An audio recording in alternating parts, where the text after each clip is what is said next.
Hey, yo, it's me, Pops Van Marmalade, and you're watching the Comics-Related Madness Network. Uh-huh. So come get some. CromCon. CromCon. Hey, we want to shout out to our sponsors, Daytona Beach Comic Con. If you are a fan of comic books, if you're a fan of comic book conventions, and if you like meeting comic book creators and getting comics and comic related stuff, then you need to make your plans to attend Daytona Beach Comic Con. This year's show is September 7th and 8th. Silverline will be there, so you should make your plans to be there too. We'll see you there. If you like comics and find yourself in the Orlando, Florida area, doesn't everyone come to Orlando at some point in time to see the House of Mouse? But when you're here, you need to make it a point to visit Coliseum of Comics, especially the one on East Colonial Drive. They carry Silverline comics, even a limited edition Coliseum of Comics version of our comics. So, when you go, be sure to ask for Silverline Comics and tell them we sent you. OCD stands for Orlando Collector Deviants. OCD, Steve and Trish, they're a family of geeks who promote geek things, particularly those around the Orlando, Florida area. They're big supporters of Silverline, and we think you should be supporters of theirs too. Go give them some love. If you are an independent comic book maker and you need to get your independent comics made, you need to look no further than Kablam! Kablam Digital Printing. They print our books, and they do a bang-up job. They're not only trusted by Silverline, but many, many independent comic book makers.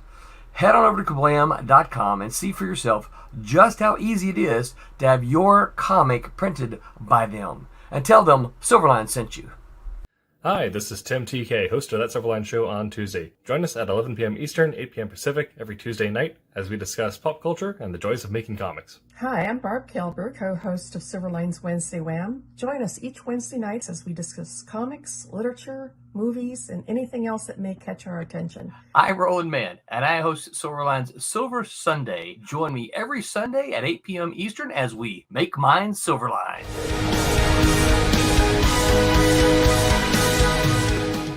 Hello, Internet. Welcome to That Silverline Show on Tuesday. Yes, it just came in at the nick of time. You absolutely did. Aaron joined us right as the intro was rolling, so we got to get going. You would be all by yourself tonight. I think did Jose say he was showing up, or he might. He got up at 5 a.m. this morning, and it's going to be super late for him. So we'll see. But so he's probably home sleeping. Probably sleeping on comics jobs. Exactly. Mackenzie is also sleeping because she's got that surgery super early. So no excuses. All right, but Buenos Aires to you, Vic, and happy. I've heard in the nerdy communities we called it a self-love day because let's be honest, we don't have partners here. Sorry, Vic. Good evening, nerds. Karmic Nerds. Yes. And Aaron is here. See, Vic. But you can't escape me. I haunt your dreams. Yep. Tonight we'll be talking about panel layouts for comics. Oh, yeah. And the joy of that. So that's what we'll get into, but we didn't get a chance to catch up before the show as we sometimes do. So since it's just the two of us, Aaron, you were here at the beginning. We just started. Yeah, you are here at the beginning. Yes. But Aaron, what have you been up to recently? I've been working on the third issue of the Obsoletes. I could say that, and then my own comic, which is Knock the Barbarian. So I had two comics. Video game wise, I'm actually attempting to, because I used to not only play one video game at a time, and I realized my stack was getting bigger. So I've attempted to actually play multiple video games at once, and it's actually turning out okay. Okay. So I'm playing one called Chorus, CHORVS, but I think it's pronounced Chorus. Yeah. That's a super fun game.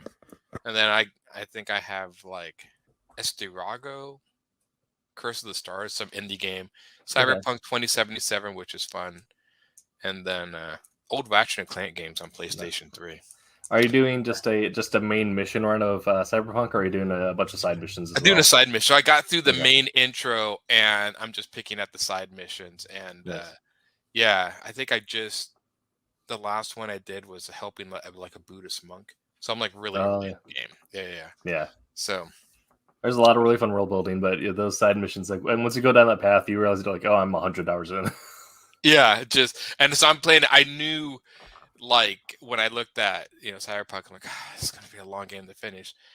And so I'm gonna play other games where I do this, because if not, I will never, like, because I've done that where, like, oh, I'm just gonna stick to Cyberpunk, and then because I don't have a lot of time to play games sometimes, like at those few months or whatever I'm playing it, like everything else starts coming out I want, and I'm like, okay, I'm gonna start playing it in sequence or whatever, playing multiple ones at once. So yeah, turn okay. Movies I haven't really watched.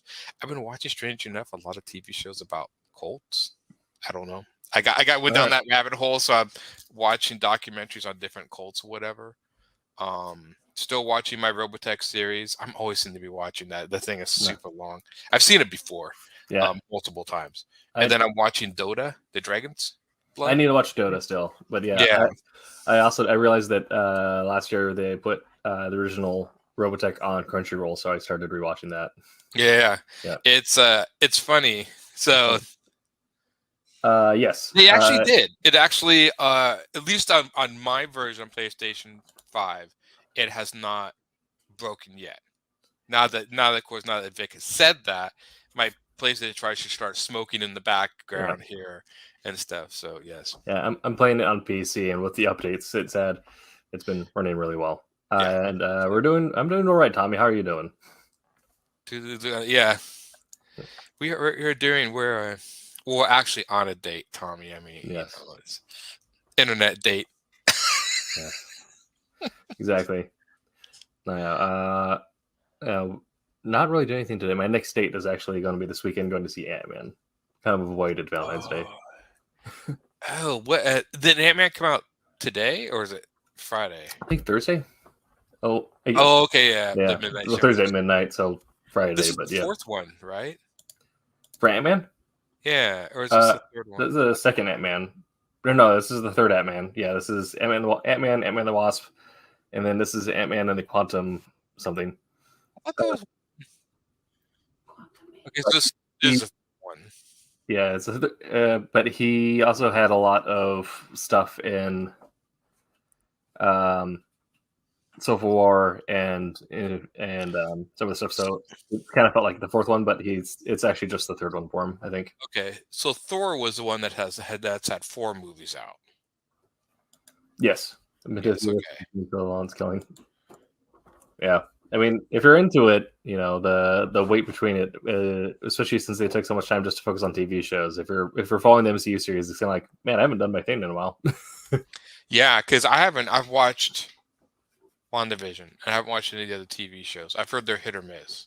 The thing is, not against it, it's just it gets watching. It's like usually I'm drawing when I watch TV and a lot of action shows. If there's action on screen and I'm drawing, I'm constantly rewinding to figure out what I missed, and it gets so boring. I watch stuff I listen to. So I still think that they should have gone with the classic the Ant-Man theory, in that he would crawl up Thanos' butt and then expand once he got inside. Didn't he do that with somebody's nose at one time too? I think so. I know they just did that in The Boys, where they crawled up somebody, another guy's, and then yes, yeah. It's like, okay, wow. That was the start of a season 2. That was he just got right in there. Yeah, they didn't even mess around. Is it? I thought no. So season 3 is coming. I think it was the start. I believe it might have been the start of season 3. Yeah, I think there's 3 seasons of The Boys out. Right? Yeah, I think that was like how they started season 3. It was like, all right, we're inside a guy's junk. I know. Yeah. So there's a few. I've been wanting to watch some of the fantasy, and I want to start watching the DC animated movies on HBO Max. Mm-hmm. I've seen Justice League War and Justice League Atlantis multiple times, so I know what happens there. So I'm watching Son of Batman. So. Movies, yeah. To draw with, that's true. Yeah. They just put the Thanos theory. Yes, it was underrated. They just put the second Raid movie on one of the Netflix or something. Yeah, the Raid movies are great, and the second one was awesome. I need to start watching Last of Us. I haven't got HBO set up. I had it for a while, and then The problem is oh, go ahead. And I switched it over to like subscribe to like other streaming services, and now I'm still watching stuff on those. So I don't want to switch over and get HBO again until. The problem is I played the game years ago, and I thought about watching the show, but if they're staying as close to the story as possible, I'm like, well, I've already seen it. Right, but I don't know. I mean, maybe it's different. I mean, I know the Yeah. ending. yeah, If they stick to it. I think I don't know if they're going to use the same ending, but I know that they had said they're being really faithful to the game. Yeah. But also, I mean, it's Pedro Pascal, so you gotta watch it for him. Gods and Monsters is that the one that's set in like World War II? Justice League Gods and Monsters. I think that there was one that was like set in World War II or something. Like really cool. It's on my list to watch. I own a lot of the. I used to just buy just the Justice League animated movies. So now I'm going back with HBO Max since I can stream the little Batman and other ones in between. Yeah. And they're so loosely connected. Well, they get more connected later on. At the beginning, they're very loosely connected, and then they get more interconnected as the movies go on. So playing the same team. Yeah, Pedro.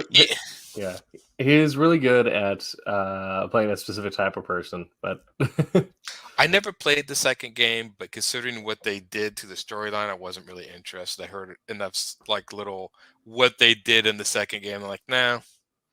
I didn't want to do that. Batman's a vampire. Okay, Gods and Monsters. I'll have to look it up then. I think that sounds really familiar.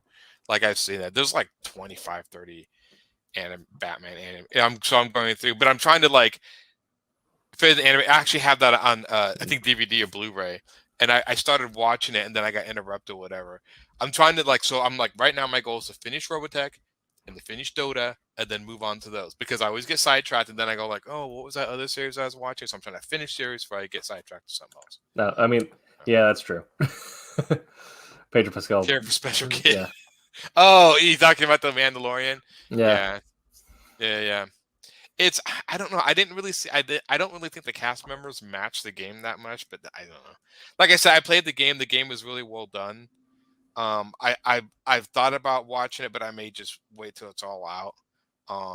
That's kind of like the problem with some of these shows that are based off stuff that I've like games or comics. It's like, well, if you're being really faithful, it's like when I saw the Sin City movie, like I'd read those Sin City comics to death. Like I do that movie inside and out before I even saw the first one. I'm like, I know exactly what's gonna happen. It was super fun, and I still liked the movie. It was just kind of like, okay. Nice. Yeah, I don't know. I watched The Last of Us. I know in the game they have not explained where the fungus viral thing comes from. I don't think they did. Maybe in the second one they did. I believe. Well, I think they just kind of covered it in that flash at the beginning, but it's the I can't remember the name of it, but it's the fungus that essentially controls ants and other insects. And I know which one you're talking about. Yeah, and so what happened is that so that fungus is actually as far as we know, it'd be fully capable of spreading to humans and actually infecting us. The only reason it doesn't is because our body temp is too high for it to actually. Yeah, but it said if that one part of it were to evolve, we would actually have a zombie epidemic. We can only hope. Right. Yeah, and have one more physically. Yeah. Yes, it does. I still like owning stuff, even on video games. I still like owning some things. I mean, I've even thought about I'm playing Chorus on Xbox for Game Pass, but I like that game so much right now that I've thought about, how much is it to buy a physical copy, even though I don't technically need it. I don't know, because I just assume I won't have Game Pass forever and stuff. Right. Game Pass is great though. Yeah. Did you ever play Chorus yet, the spaceship one? Not yet. It's on my list though, so I'll be getting. It's pretty fun. Yeah. They add two things in that game because I played other spaceship you're dogfighting, but they add two moves so far in the game that have really made it fun. They made like basically a drifting mechanic, like in car games, like cars where you drift. Yeah. So, but it's really fun because in the ship you can go fast and hit the drift and drift like really do a sharp turn and then shoot, and like that's really fun. Yeah. So I'm like, and I haven't played a spaceship game like Star Fox and stuff like in years. So it was cool to Right. actually play some of this. Yeah, it's worth it. Yeah. It's almost like a quasi open world game, like a Sure. sandbox game, but in a spaceship.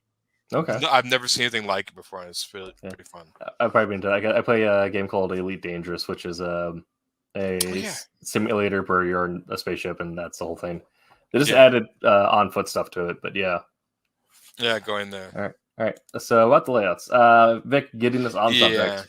I Isn't do. avoid go ahead. grids. Yep. I have found a lot of times in the Image comics I started doing the anti-grid thing. I Mhm. actually don't mind grids. I pretty much use grids. Now, I will try to avoid straight, like, like the 9-point grid like in Watchmen where it's like perfect same thing Yeah. over. But I try to keep mine boxed. Every once in a while I'll put in a circular panel, but a lot of times I don't go too overboard with like all the crazy like panels that are like, cut in half or weird angles, just Mhm. because sometimes it makes the reading kind of weird. And I'm Yeah. I'm to the point, like, the easier it is for people to focus on the pictures inside the box, the better it is. Right. Like if you're trying to struggle with the layout of the panels of where to go, then you've defeated all the work you've done inside the boxes, the panels. So Yeah.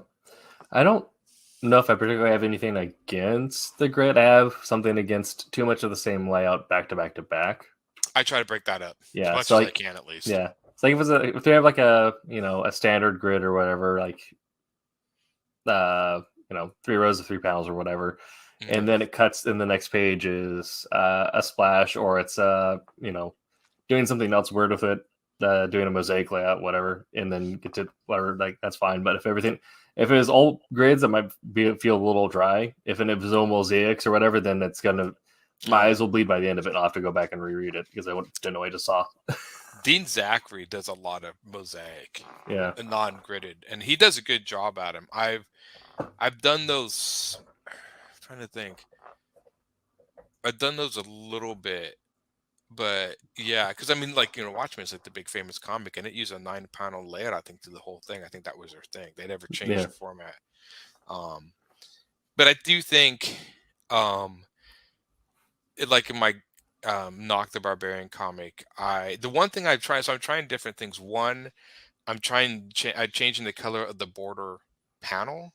So the border panels in that one, it's all black background, and the border panel lines are gold. Just something different.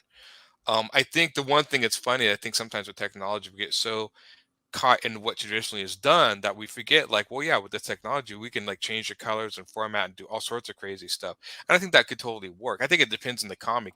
I would be Mhm. more willing to do crazy border panel arrangements probably in Noct, because it's more action based and lighthearted, Yeah. than I would in like my other Godlings Mhm. book, which I think that would probably be it. And maybe I get lazy. I always think of just like, I'm always thinking of what is the establishing shot of the page, the panel that's the biggest, and all the other stuff goes in between. Yeah. I think having a grid layout does lend itself to either your traditional talking scenes or something where it's not a whole lot of action at the moment, because you want to clearly establish who's talking, where they are, what's happening at that point. Do that, yeah. But when you're getting something that has a lot of action, where you can in a comic, you can try to convey every emotion in a fight, but it will get boring at a point. But to convey the emotion that's Right. happening with a lot of like interesting takes on the layout. I mean, I always think it's cool when people do, and I think I have done this before, but I have to double check, where they break the panel, like if somebody punches somebody and the panel border is breaking. Yes. Yeah. I think that sometimes can be a really cool effect. And I think people have done some really cool effects with the border panel, the line, like doing it jagged or curvature or whatever, to make like dream sequences, or make it jagged if you're fighting, that stuff. And then of course, do judge when you need to put a like an actual panel in there, like the line panel, or just leave it blank. Mhm. You kind of I mix those up too. Yeah. Yeah. I think using different takes on layouts to convey a fight scene, so you get the impact of it, because it's But also when you're doing something that's very like cerebral or psychological, like I'll go back to again to the stained glass panel idea where essentially the page was a stained glass window, but each section of it was essentially a panel, and there's the person just like putting together the pieces of this mystery. Okay, yeah, Or- see, that's cool. Yeah, stuff like where like your moment where you cut away from the grid and use the layout itself as another element of the storytelling. Yeah. Yeah, I actually did the panel layout in my Goblins book. There was a scene early on in the panel where it was a 9 grid, Mhm. the basic thing, but it was these two people arguing, and in the middle is like this guard who's getting irritated because the guy's arguing with one of like this representative of the king, so he's arguing with authority, so has these guards. But what I did is on the opposite side is like the guy arguing here and the guy arguing here, and in the middle is the guard. They're literally like he's in the middle of the fight. Yeah. And so as I go down the panels, I get closer and closer. But I wanted to use that panel layout to put the guard in the middle to show he's in between these two, looking at him. And so sometimes with the panel arrangement, you can do that. Yeah. Going borderless, I got to find the balance. Yeah, if you're doing weird panel layouts, I think it can work. I think sometimes when comics go too weird, Image sometimes, strangely enough, the ones that have the most confusing panel layouts I have read are a lot of European comics. There's been a few I've actually had to really stop and think how, because they'll do like, it's hard to explain, but it looks like border, and then there's a long one next to it, and then there's one next, but you don't follow it that way. Yeah. You follow it like down, down, down, then over, then down, down, and so it goes like 1, 2, 3, that 1, 2, 3. Instead of we would read that. It's confused me a few times. Like, oh wait, okay. So the Japanese have always been pretty good at border panels, but they've actually don't really, well, they do some layout differently.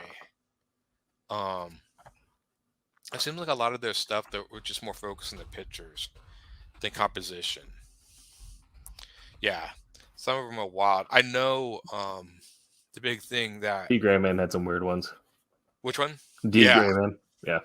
We got to the last arc, and it's just like everyone there is based off of like Harlequins or Jesters, so they just got like a lot of really weird like stuff to make it feel like you're losing your mind as you're reading it.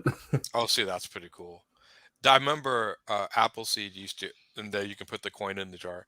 And Appleseed, they used to, he would do a lot where like Dunan would be a full page image of Dunan, like the main character, and then there'd be panels around it. And American Comics did this a lot in the 90s, where there'd be like a full sort of image of a character, like your sort of splash shot on the panel, the bigger panel. And it was just like a girl or a guy with a gun. They do little panels around it. So, yeah, Akira always did had really good layouts. Akira was super easy to follow. And I don't think he used any sort of crazy panels. I think he was just straight up the grid, the sort of block panels. It's been a while since I've read it. I had the books over there. I should look at it again. But yeah, that guy was very easy to follow.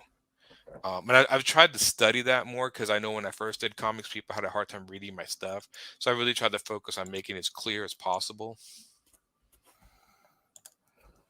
Did steal from Akira? Yeah, yes. I know.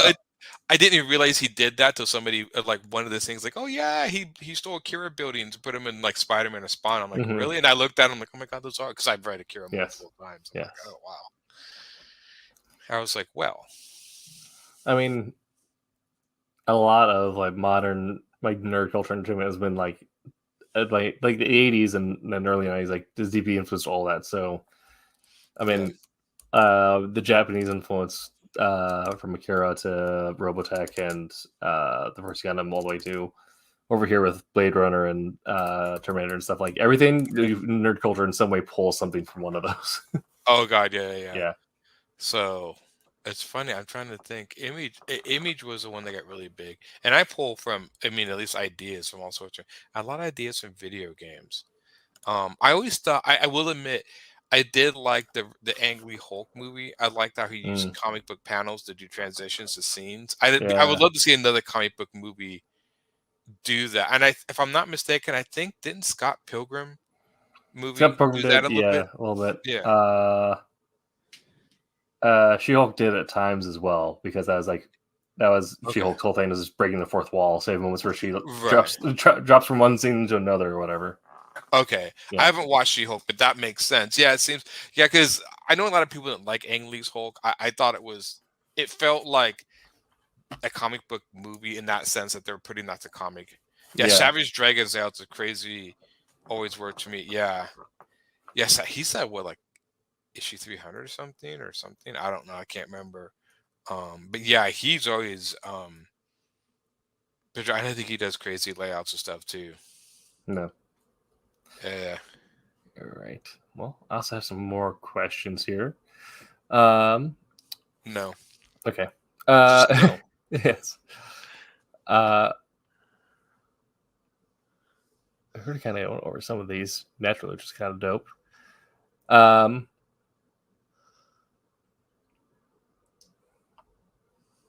Okay, so I kind of go into like the interior of the panel as well. When you're thinking about what's inside the panel, like the color, lighting, or composition behind it, does that influence your decision, like what do you think the panel around it should look like, or vice versa? Do you you have a layout for one page and you're like, well, I'm not going to put this in here because the composition would look wacky in this type of space or something like that? Yeah, I've done that. If I know, especially as I want to stop shot with the background, and then as I go through, I kind of take away the background unless it's necessary for the next shot.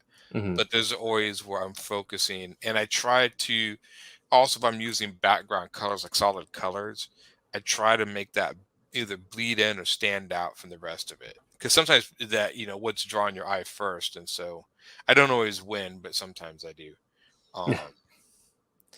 But yeah, color is a whole another thing too, especially with panel layout, because there was a certain colors will attract the eye other places. Like I had one panel I did on my Noct comic where at the very end there's like danger, and so I want to put this sort of danger, like the little danger lines behind him. But I colored his panel orange in the back, like a reddish orange, because I wanted that sort of that instills danger, something red or reddish orange. But it's the last panel on the page, so it detracts from the first panel where you're starting to read. I mean, when you open that page, you're going to see the last panel. But I just couldn't think of any other color way that I wanted to do that, and that works. So I'm like, okay, that's going to be that. But your eye's going to be drawn to that panel when you first open that page, so it happens. Yeah. I know when I'm writing out a script for planning out my panel count just in the writing stage, I this is, I think it's weird, so I try to find my own writing, but I always try to keep one page in essentially what would be like one set of mood lighting. Essentially, like if one thing is set in like dead of night, dark alley, I'm going to try to and then the next scene is middle of the day, Arizona or whatever. I'm going to try avoiding putting those on the same page, just because that pop out there. Yeah. Or unless the drawing is intentional, in which case, like at some point, like at the very end of one of those pages, I'll put the drawing whatever at the end there to pull you into the next one. But yeah, if it's like right in the middle of it, it looks weird to me. Day to night transition in the middle of a page. Especially if the brighter colors are towards the end of the page, they're gonna look different. So yes, yeah, I mean, yeah, I know it's not general, so she isn't breaking the fourth wall. That she was like, what people don't realize about She-Hulk, I've read bits and pieces of her. She was like the original Deadpool character. Yeah, 100%. She broke the original. In fact, and I think she wasn't even the first. I think they had other characters. I think Spider-Man did. I think Howard the Duck also broke the fourth wall in some of his comics. So it had been done many times. But I remember She-Hulk, that was John Byrne's big thing, is that she realized she was in a comic and stuff. Yeah. And so, yeah, that was expected. Yeah. I don't know if it's a spoiler of this, or if you care about this particular story, because there's nothing to do with like the big plot. Oh, that she goes to the writer's room at the end. Goes to the writer's room, which is very She-Hulk, but also her having sex with Daredevil and then making the Hulk smash joke. I know some people don't like it. I'm like, that is the most She-Hulk thing to ever be written for television. Yeah. Well, I'm trying. Was She-Hulk ever? Did they ever do a She-Hulk in the old Hulk TV series? I don't know if they ever did in like the old one. My memory of that is very. I know they put a Daredevil and Thor in the Hulk series at one time. Yeah. It was like a made for TV movie that had those two in it. I remember as a kid watching, it's like it's Thor and Daredevil, which I think were the only superheroes they could really do without having to, like, 'cause the powers were okay enough that Thor, Right. I don't think flew anything. He just smacked stuff with his hammer. Yeah. And the cartoon, yes. Yeah, yeah. I know in the cartoon she was. Okay, getting back on subject. As a writer, do you ever send layouts to your artists? Usually, if only if I get asked for it, or only if it's like very important for what I'm trying to convey. But usually, I try to approach everything as a co-create or collaborative experience. Yeah. Because I want to have the artist have that much ownership over it, where they feel like they're not just doing someone else's busy work, like they're actually creating something themselves. So Right. I'll also always pose that conversation with them, like, we're in my description for the page of like, I was kind of thinking this. Do you get what I'm saying? Would you like me to send my own layout, or would you like to send me your idea for a layout for this? And usually they'll send me their idea, and it's always what I pick, because if we're on the same page with it, it's always It does not need it or whatever. Yeah. But I do that. I would. It's handled immediately. Yeah. I mean, it's yeah. If it was something where, like, if we're doing something for like a chain book or whatever, like if we're working for a bigger publisher and neither of us have control over the IP, it might be like a thing where, like, all right, well, I know this person is working on this 3 issues down the line, so we have to do it this way. So I'll send them like what I think needs to be done in order for the other thing that they're working on in a different office for, like, an event or whatever. But yeah, everything is very collaborative. So I'm always like, they think this would be cool. What do you think? And then they'll send me something back. I'm like, yes, do that. Absolutely. Which is what he'll say if we ever collaborate on something. He'll be, it goes one way. What was it? It's like God to me to Tim. That's how it goes. Yeah. No, I mostly do layouts of stuff myself. Doing that to me, not naming names, it's your own fault. Doing that. Yeah, it's funny. I actually, from a personally, I wouldn't mind getting layouts from a writer, because it actually takes part of my job away from me. Yeah. That way I'm not interpreting your script. That, if you guys want to do layouts for me, I'm like, yeah, sure. Just send me what you want to draw. I don't care. Yeah. Well, that's also the thing, is like, if you're having a good relationship with your artist and you talk with them and like understand where they are in terms of like time crunch, we're like I'm getting these through, like, I'm just really busy right now. I'm like, how much of this do you need me to cover? Yeah. Like getting down to just get it done.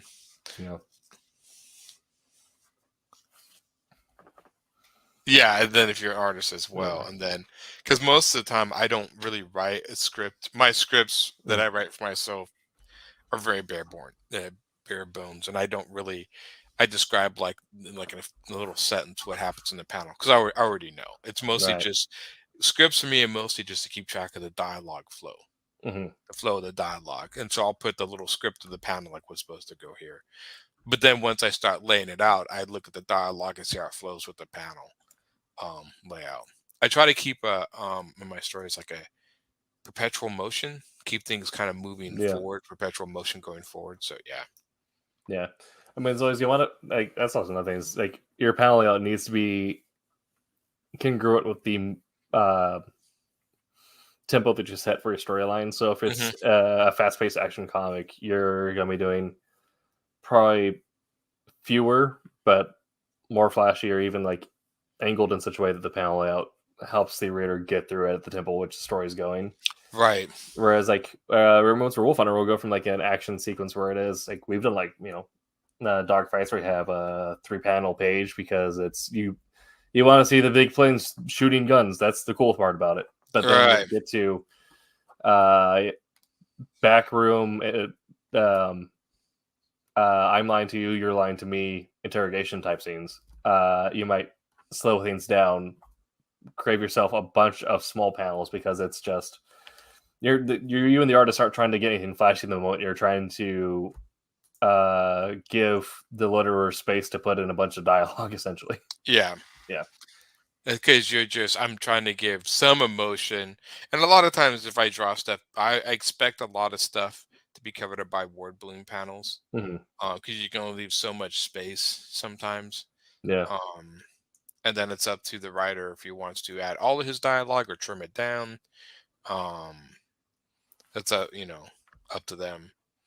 I do know as writers that sometimes when I get, an artist who's like, okay, I want the spaceship to fly into the thing, crash land on the planet, and then he gets there, starts shooting bad guys, and then all the aliens running over the hill, and do that in a 7-page panel comic. It's like, okay, that's gonna be really small, dude. Yeah. Like each panel, I mean, that's just basic physics. I can't make them big unless they're super. So, yeah.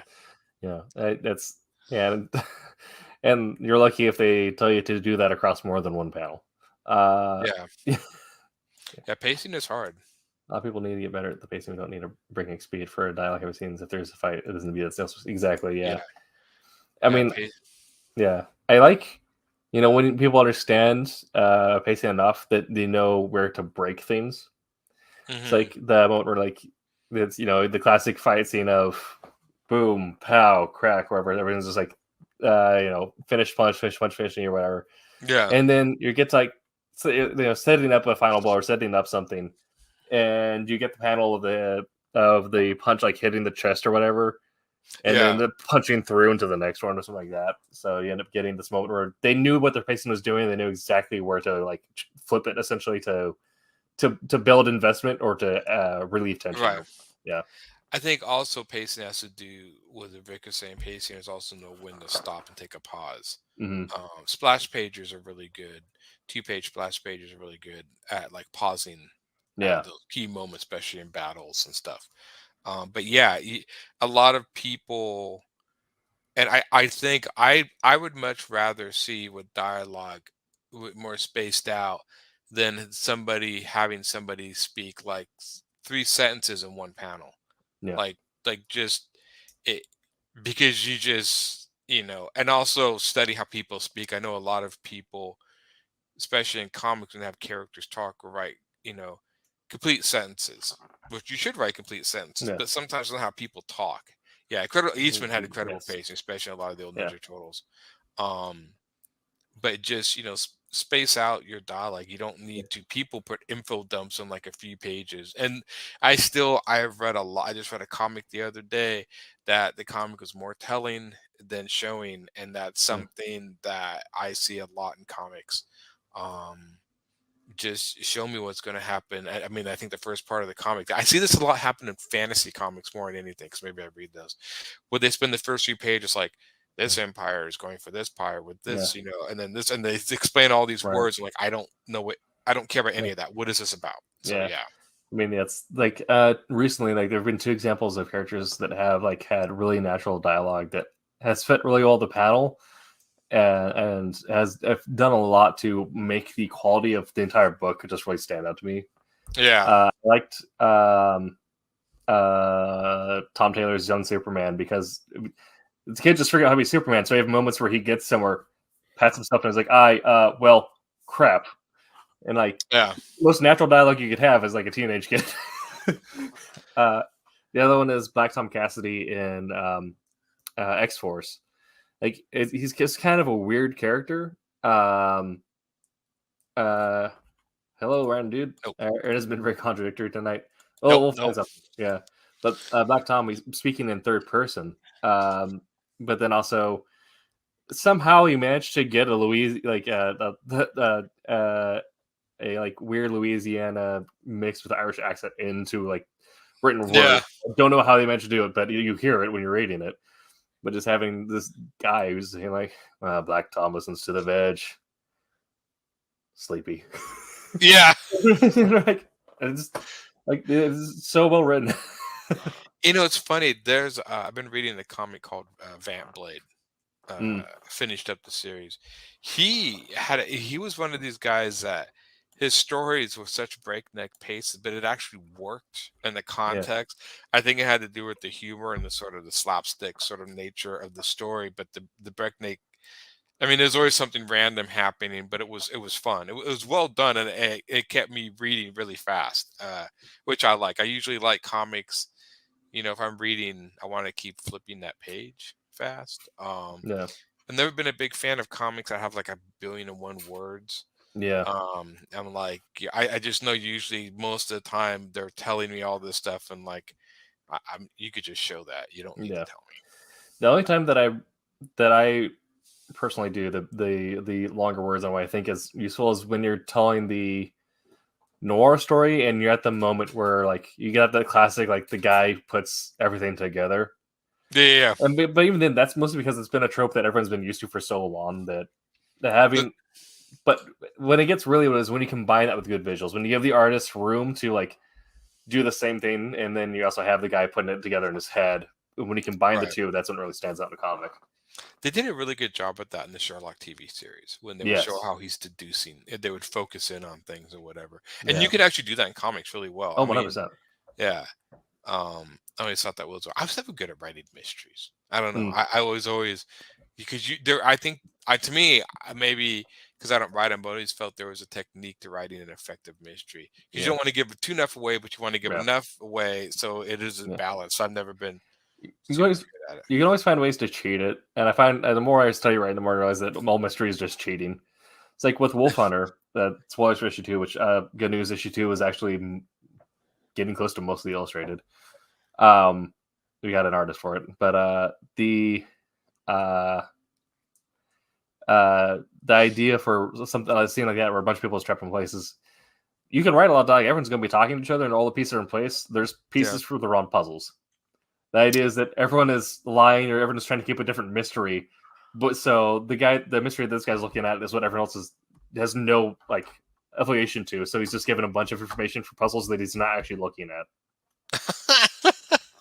Okay. Yeah, comics just finding ways to cheat. It 100%. is. Yeah. It's definitely a balance between the pictures and the words. I remember still my favorite comic was that just broke. That was done by Dark Horse.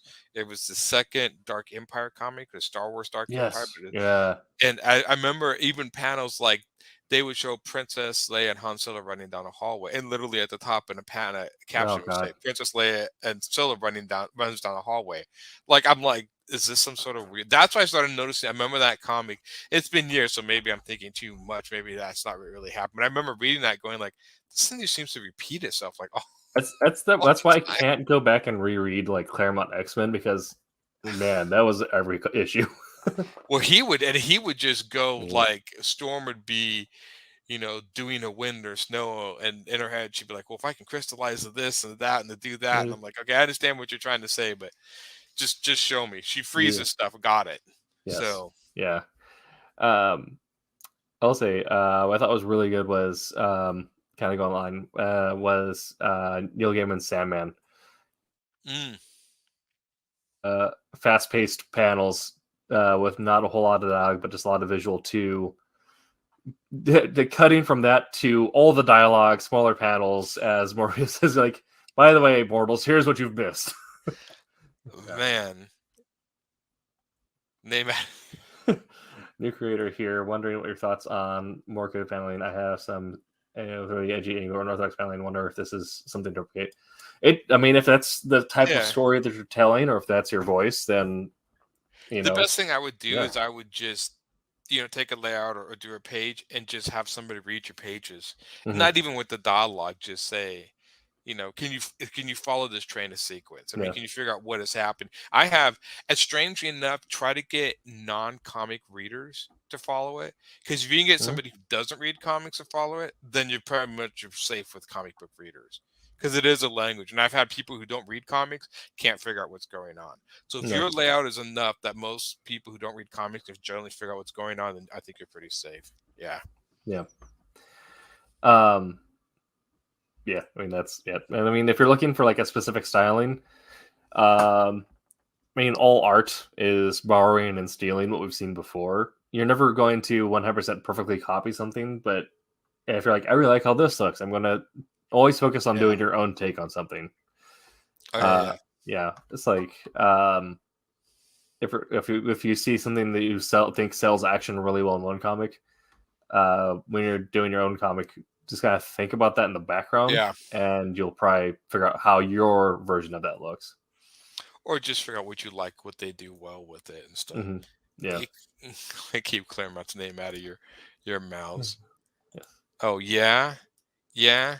Well, John Byrne was better. There, now I've started. Now it's a flame war. Right. With non-comic readers with no words, and it has been successful. Then I would say yes. If it's been successful that way, then I wouldn't worry about it. Yeah. I've learned that when I make comics, a lot of the stuff that I feel could be a problem and people figuring it out usually never is a problem. And the stuff that I thought was clear as day, people can't figure out. And I've had this happen multiple times. So sometimes it just becomes a crapshoot. And you're always gonna have somebody who's gonna look at your comic like, I don't get it.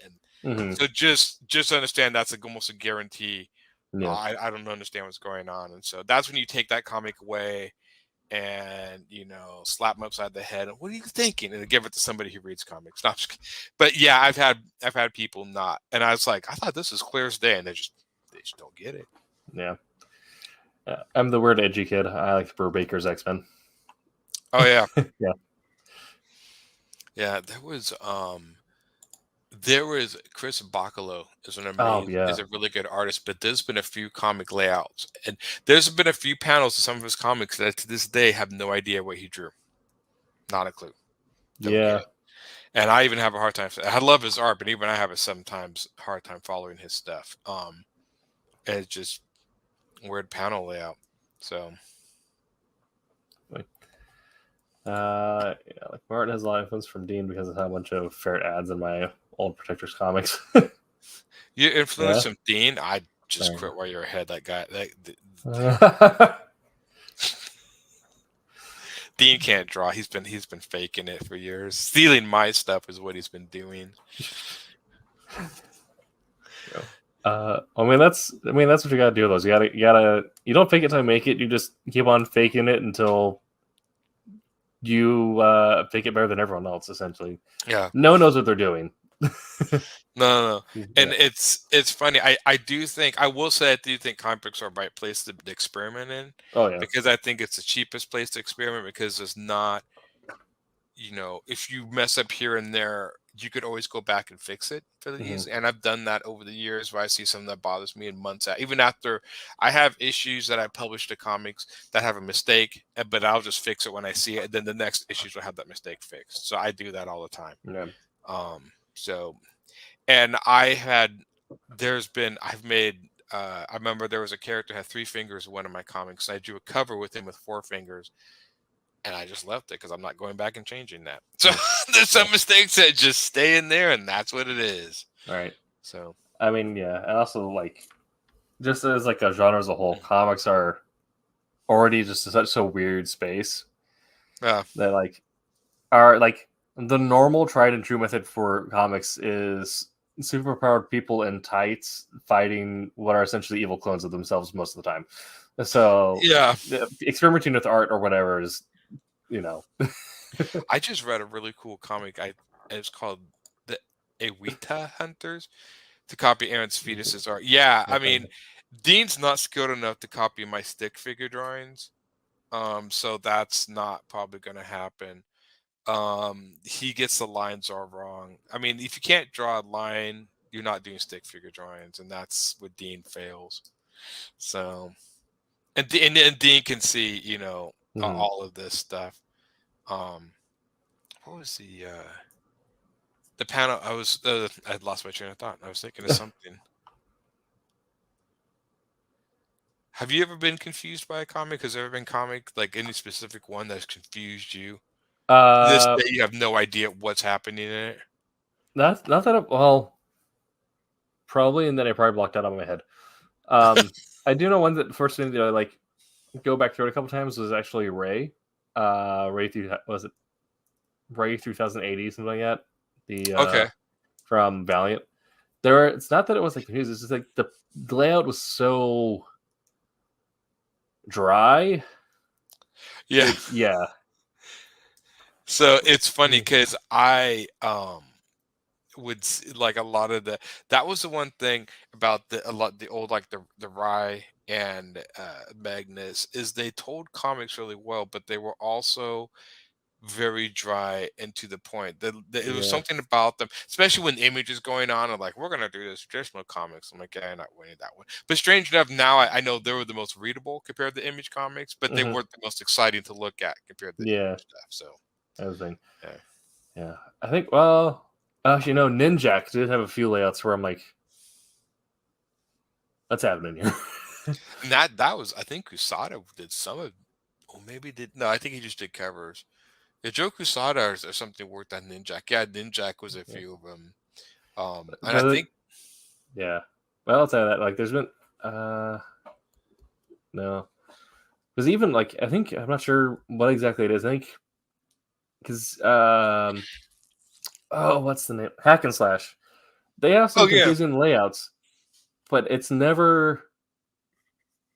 I never have been pulled out of it and never been like properly confused by it because I don't know the rest of the rendering around it.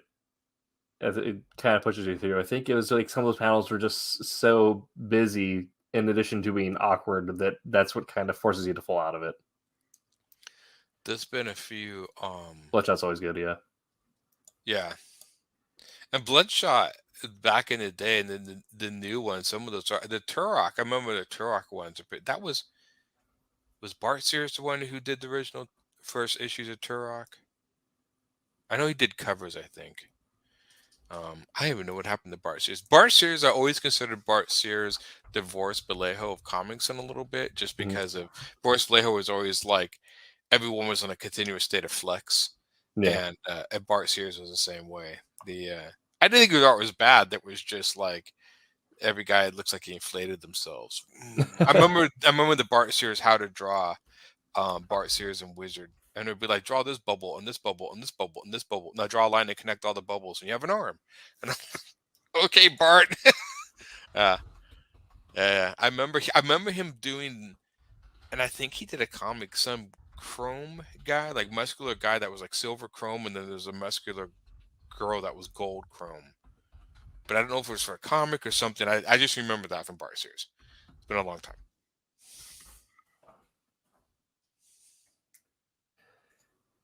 Okay.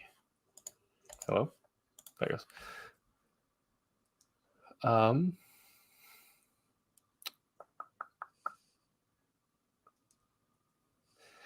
I think we actually all hit all the questions I had pre-planned, just kind of naturally talking over stuff. Yeah. It's funny. I think Vic's right. It was Brute and Babe. That was it. Mm. And it was a comic series, right? I think it was like yeah, I do remember that. Okay. Yeah. Nice. And that was and it was funny because Bart Sears was so into drawing muscles that everybody was naked to a degree because the muscles were the clothing. Like, no, that was not Bart Sears who did Prime for the Ultraverse. That was it wasn't Bart Sears, it was somebody else. I can't remember. I want to say Norm Brayfogle, but I don't think that's it either.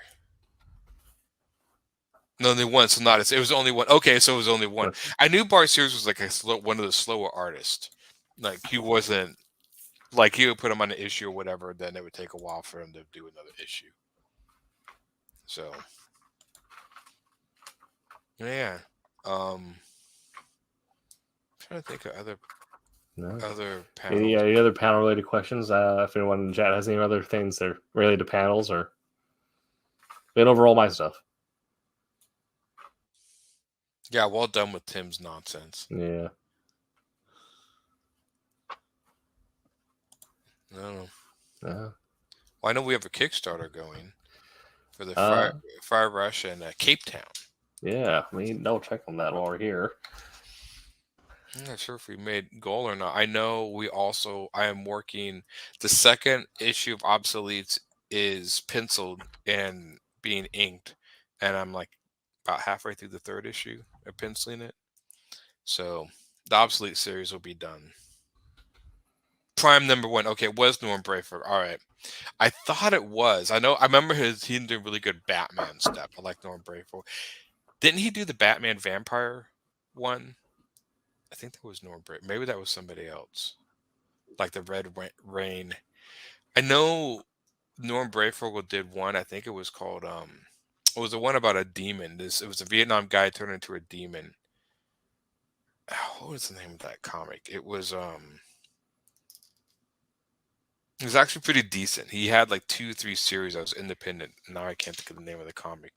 But it was a guy in Vietnam and then he inherited the ability to turn into a demon. And it was part of another like universe of comics. And I have them all. I actually read them a while ago and they still hold up. Still Nice. pretty good. Yeah. So our current Kickstarter here. We are currently... Yeah, that guy's a punk. Yeah. Yeah. We're currently at 1380. And I have 11 days to go. So if you're interested in either one of these comics, you can. And Fire Rush ends that series, so that would be #3 of Fire Rush, and then Cape Town #1 begins the series. So it's the ending of a series and the beginning of a series. Yes, and one of these has been penciled by Aaron Humphreys. Yeah, I did some drawings on one of them. Yep, Fire Rush. Of course, I did that artwork back in the year 2000, I think. So, dang, yeah. Yeah, so it's been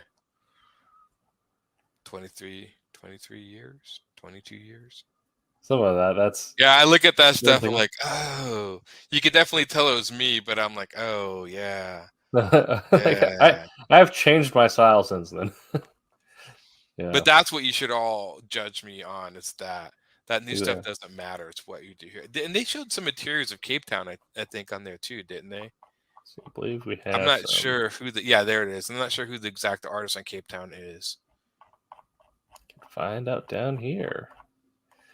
J.W. Franklin. Okay. Yeah, I know J-Dubs. Okay. And Mike Belcher still doing lettering. Yeah. He's really good. Like his vibe is very much classic capes, so this is well suited for him. Yeah. Well, he did. The same writer, Brent, also wrote Kalis, which I think also started a new series, didn't it? Yeah, we're starting volume 2 on that, I believe. Yeah, don't give me anything. I don't want any of that. It should all go to the colorists. They put in the most work. Maybe the letter. I don't know. Maybe. I can't type. Give everything to the flatter. Yeah. No, strangely enough, you would think that from the town alone, the title alone, that it's full of cosplayers. But it is not. Yeah. That's an idea for a comic too. Yeah, no, it's what was the tagline for it? Batman in a crappy apartment. Yeah, that actually was one of the taglines. Yeah. I could almost see the Cape Town, like a city full of cosplayers. Like everybody's cosplaying some character or another, and so the story is about the one guy who dresses normal. Right. And all the crap he has to put up with. Just reverse that. Yes. Yeah, we got that going on. Obsolete's #3 being worked on, I believe you said. Wolf Hunter #2 being worked on. Wolf Hunter is already completely written, so by the time you guys get your hands on it, I don't remember anything from already written. So, and then I've done. Did I show my Knock the Barbarian stuff on here yet? Yes. Yeah. Yeah. Look at Knock the Barbarian a little bit ago. Yeah, and so I'm working on that too. Hopefully, have that done by at least summer because I'm doing 2 comics at once, and that's fully done and colored and art by me. And that was one where I'm trying each issue's its own storyline, so you can pick up any issue and read it, and it's its own thing. Yeah, I'm trying to figure out a way to get away from the #1s, #2s, because people can play about #2s, and so just make a comic, but label everything issue #1. And Well, I've actually had people complain there's too many issue #1, so I'm like, well, fine, then every issue is #1. It's its own thing. So how many issues Wolf Hunter have? Wolf Hunter has 3 actually. It's gonna be a 3. shorter Okay. one. Yep. It's Yeah. a street clothes vigilante. It is a street Yes. clothes vigilante. Exactly. Yeah, Wolfram has a 3. I'm not sure what's happening with the art on Soul Senate. I haven't heard from the artist in a little bit, but Soul Senate will have 4. Yeah, and that's being worked on right now, issue 1, right? I believe, yeah. It's been worked on by Jem, but I haven't heard from him in a while, so I don't know what's going on there. The classic. We don't know what's going. Yes, I mean he lives in. Well, actually, yeah, he lives in Turkey, so we currently maybe disloc. Yeah, he currently maybe having to relocate due to the massive earthquakes that has had. I don't know. Ooh. So we'll have to. I don't know where exactly he lives. So yeah. Ew. The Deathmate, yeah, Deathmate did do it as colors. That was the. Do you remember that when they did? It was like Deathmate Black, Deathmate Gold. It was a big crossover event by the old Valiant. I think it was Valiant, Yeah. and that actually was a good series. It was a big one, but they did do it. I've seen a few comics. I've seen one comic online called Buck Free Sword, like Harlan Buck Free Sword, and he did. Each issue was its own story, and I have all of his comics, and the stories kind of connect. I mean, they connect here a little bit, but you can read each story as its own thing. And I'm like, that's really good. And he actually sold really well, and I wonder if he sold well because anybody could just buy whatever they wanted. Right. So I'm going to attempt that. Yeah. So I'm a fan of interconnected storylines, but I'm a fan of refreshing them regularly. So like the idea of like we're going to do 12 issues. And then we're going to do number 1 after that. So if you want a point to jump in, the number 1 is its own self-contained story, essentially. But you mean his name is Noct, Noct. Yes. Yeah. But I mean, I remember when I first got into comics. One of we had the Sunday comics. One of them was it Prince Valiant?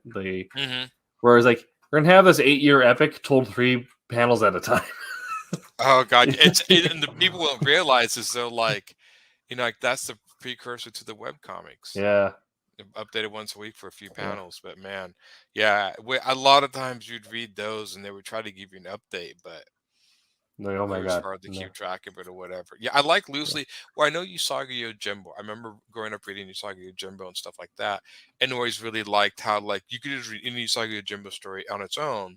He might meet other characters from past stories, but there was never this sort of continuing story. And I just like the idea, like all you have to know, he's a wandering samurai, and there's that.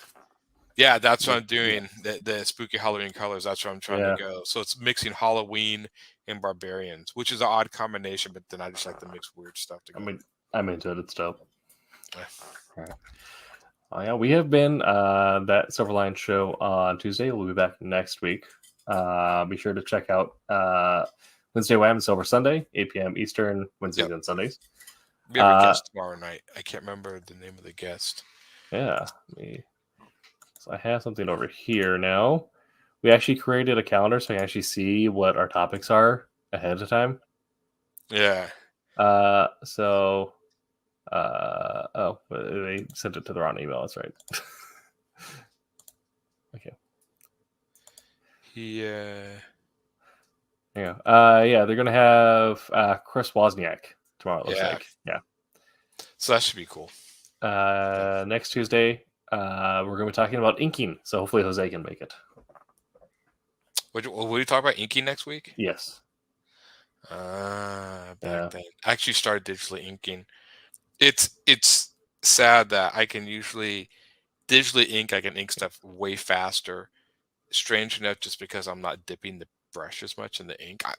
You take that away, and pretty soon you're boom. So yeah. Yeah. Well, those ones things were like it's a second, but if you do something for a second for several hours at a time. It's funny. Speaking of Prince Valiant, he had to reach Prince Valiant when I went to the Joe Cuber school back in the day. I went for like 3 or 4 months, and I got home. I was very young, got homesick, and came home.